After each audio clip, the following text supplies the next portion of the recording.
सास का मायका प्रेम।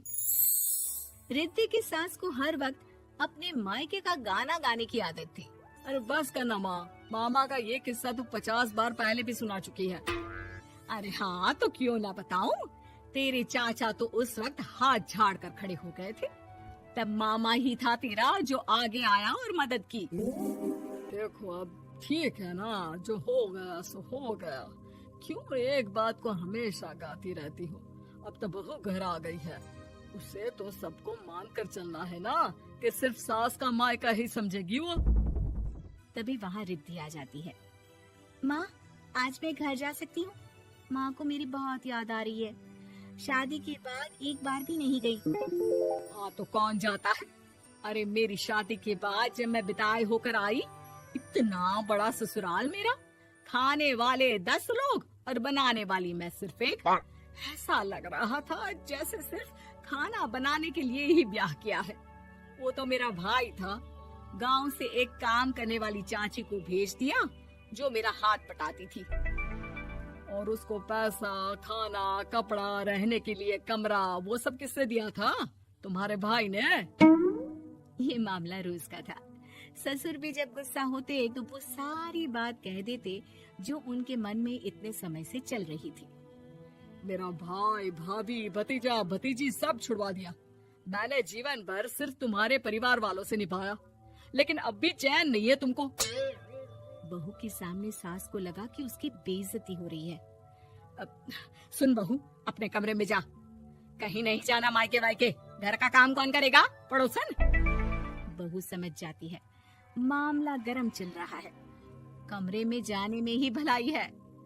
कमरे में क्या है? तुम्हारी माँ हर वक्त चिक चिक चिक चिक करती रहती है। कल ताई मिली थी तुम्हारी मुझे, लेकिन मजाल है सासू माँ की उन्होंने एक बुराई की हो, लेकिन सासू माँ हाँ, जब देखो तब ससुराल के लोगों की बुराई करती रहती है। बेचारे पापा जी कितना मिस करते हैं अपने घर वालों को। मेरा तो बड़ा मन करता है कि ताऊ जी, चाचा जी और सब मिलकर रहे, ना साथ रहे लेकिन आना जाना तो ठीक से रखे। हिंदुस्तान और पाकिस्तान एक हो सकता है, लेकिन चाचा और ताऊ के परिवार के साथ हम लोगों का मिलन ना जी ना, कभी नहीं हो सकता। ये बात है। देखिए मेरे साथ ना ज्यादा चैलेंज मत करिएगा। ऐसा कोई काम नहीं है जो मैं नहीं कर सकती। ससुर जी जो कि बहू की बात सुन रहे थे सामने आ जाते हैं। अरे बेटा, तू ये कर सकती है तो प्लीज मेरा परिवार किसी तरह मुझसे मिलवा दे। सारी जवानी तो मैंने किसी तरह काट ली, लेकिन जीवन के इस पड़ाव पर बहुत याद आती है मेरे परिवार की। हाँ हाँ पिताजी, आप चिंता मत करिए, बस मेरा साथ देते रहिए आप दोनों। फिर देखिए कैसे माँ जी भी ठीक हो जाएंगी और पूरा परिवार भी एक हो जाएगा। थोड़ी देर बाद बहू सामान लेकर घर से निकल रही होती है कि मना किया था ना तुझे मायके जाने के लिए, फिर क्यों जा रही है? बहू कुछ कहती इससे पहले ही बेटा बोलने लगता है। क्या है माँ, वो घर जा रही है। वैसे भी उसके माता पिता ने मुझे 10 लाख दिए तब जाकर मेरा काम शुरू हो पाया, वरना तूने मेरे लिए किया क्या है?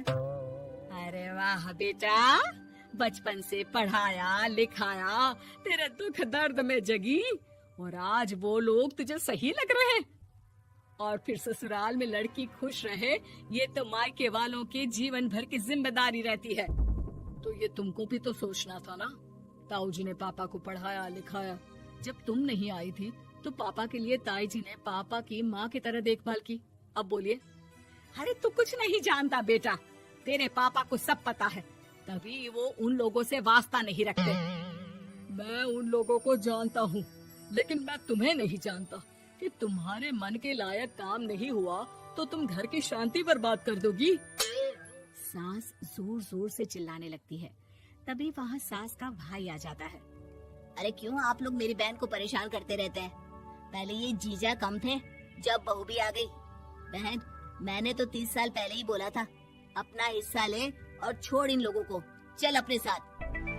बहू समझ जाती है कि मामा ससुर की नजर किस पर है। देखा, तुम लोग मुझे अकेला मत समझना, मेरा भाई खड़ा है आज भी मेरे लिए। बहू मायके जाती है और आते वक्त साथ में एक नौकरानी ले आती है। अरे बहू, कुछ खाने को दे दे। अरे आंटी, क्यों भाभी को परेशान करती रहती हो? उनके भाई ने मुझे जिम्मेदारी दी है। किसी भी चीज की परेशानी नहीं होनी चाहिए भाभी को। जो चाहिए मुझे बोलने का। आय हाय, बहू के मायके वालों का इतना दखल। ये मेरा घर है, कोई कल का आए इसे पूरा कैप्चर कर ले, ये बर्दाश्त नहीं होगा मुझसे। क्या हो गया सासू माँ? क्यों सुबह सुबह चिल्ला रही हैं?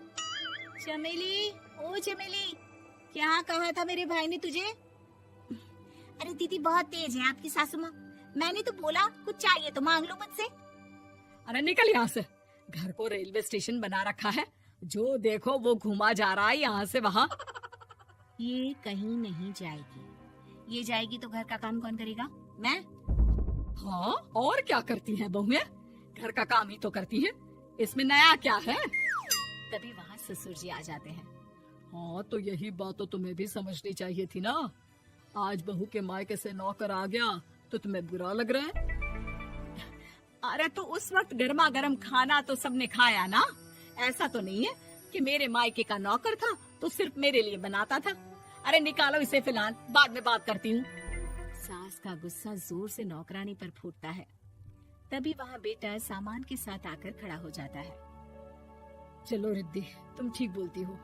मेरी माँ को तो हम लोगों की कोई फिक्र है ही नहीं, ये तो सारा दिन सिर्फ अपने बारे में सोचती है। और देखिए, मैं अब से कह रही हूँ कि अब से इस घर की तरफ आपको देखना भी नहीं है। नहीं आना आज के बाद इन लोगों से मिलने। हाँ, बस कभी कभी दिन में 2 बार मिलने आ जाओ। नहीं, बिल्कुल नहीं। ससुर झूठा नाटक करते हुए।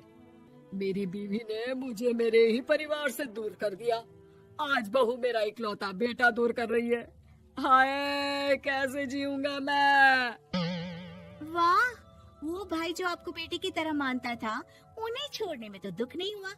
आज खुद का बेटा छोड़कर जा रहा है तो कैसे जीऊंगा? बड़े आए। अब सास समझ चुकी थी कि उससे गलती क्या हुई है। मुझे माफ कर दे बहू, अब मेरी समझ में आ गया कि अपनों से दूर कर बीवियां पति का भला नहीं बल्कि उन्हें जीवन में अकेला कर रही है। मुझे माफ कर दे, मैं अब सबसे माफी मांग लूंगी। ससुर जी दूर से बहू को थम्स अप दिखाते हैं।